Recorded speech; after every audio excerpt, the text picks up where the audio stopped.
The talk I'm going to give is based on an article, more popular article I'm writing on trying to explain why American governance is so complicated. And in political science, one of the sort of perennial questions is this question of American exceptionalism, right? Why is it that compared to other advanced industrial countries, the size of our public sector is so much smaller? That's the standard question that we ask, and it's the standard way in which American exceptionalism is framed.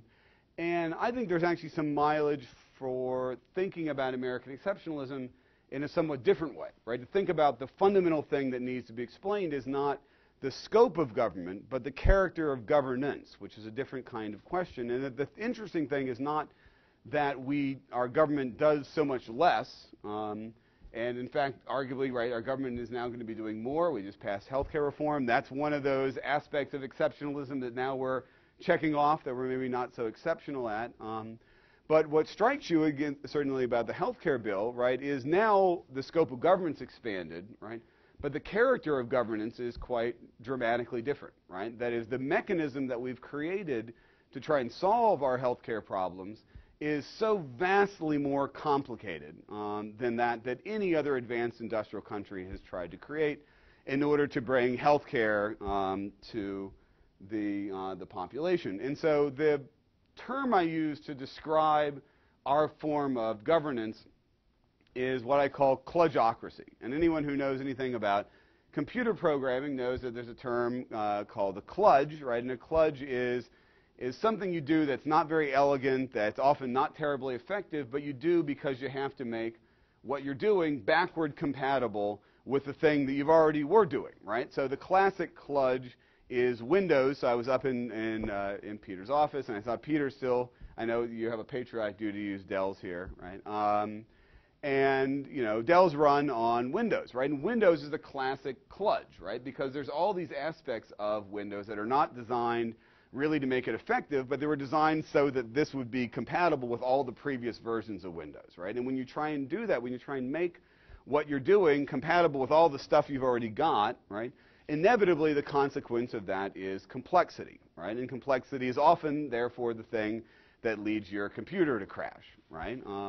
Now, I'm not saying that American public policy is going to crash, but that's certainly part of our so standard form of how we govern in this country is through a proliferation of policies whose core mechanism, the core way it's trying to solve the problem, is substantially more complex than is necessary to deal with the problem under consideration, right? So another way to think about this is Rube Goldberg government, right? Anybody who remembers these great cartoons that used to be popular earlier in the 20th century were these Rube Goldberg cartoons, and it was all about that somebody was trying to create a back scratcher, but what they did is they had a bird fly up, and then its wings created some wind, and then the wind moved a feather, and the feather dropped, and then it caused the dog to move, and then the dog would move, and then that would cause, right, and then eventually it would cause somebody's back to get scratched. And the thing that's like the subtitle in these is, isn't there a better way? Isn't there a simpler way, right? Well, part of the argument I'm going to be making in this talk, right, is that there's a reason why we have the complexity we have, right? That I think Rube Goldberg government is a good way to explain an enormous number of the things that we do in American politics, and that there's a structure to the causes of this complexity. It isn't simply accidental, but there's something about both American institutions and about American ideas that systematically produces this complexity. And that's why the last section of the talk is going to be so short. That is a question about whether there's anything we can do about it.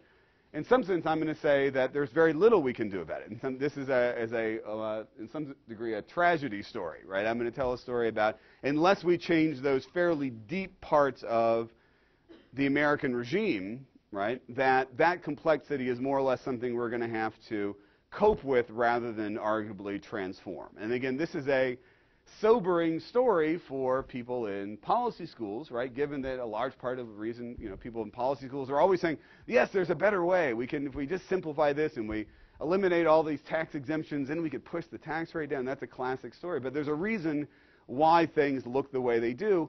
And if we're going to try and eliminate that complexity, right, it's not enough simply to come up with policies that would be less complex, right? That's in some sense the easy task. The hard task is figuring out how to change the institutional and ideational causes that lead systematically and repetitively back to complexity.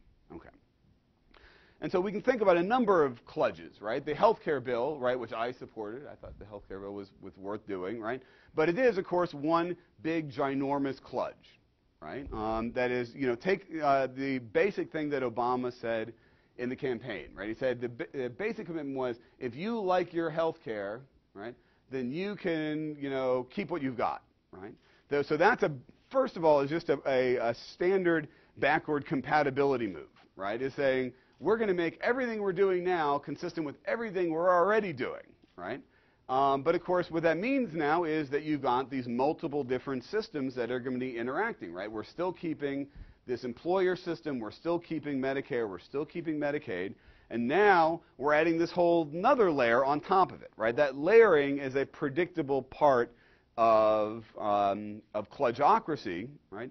But of course, it creates all kinds of problems and irrationalities and arguably pathologies when those different systems have to interact with each other, systems that, again, were created often at very different periods in time that embody very different logics and in many cases don't work together very well, right?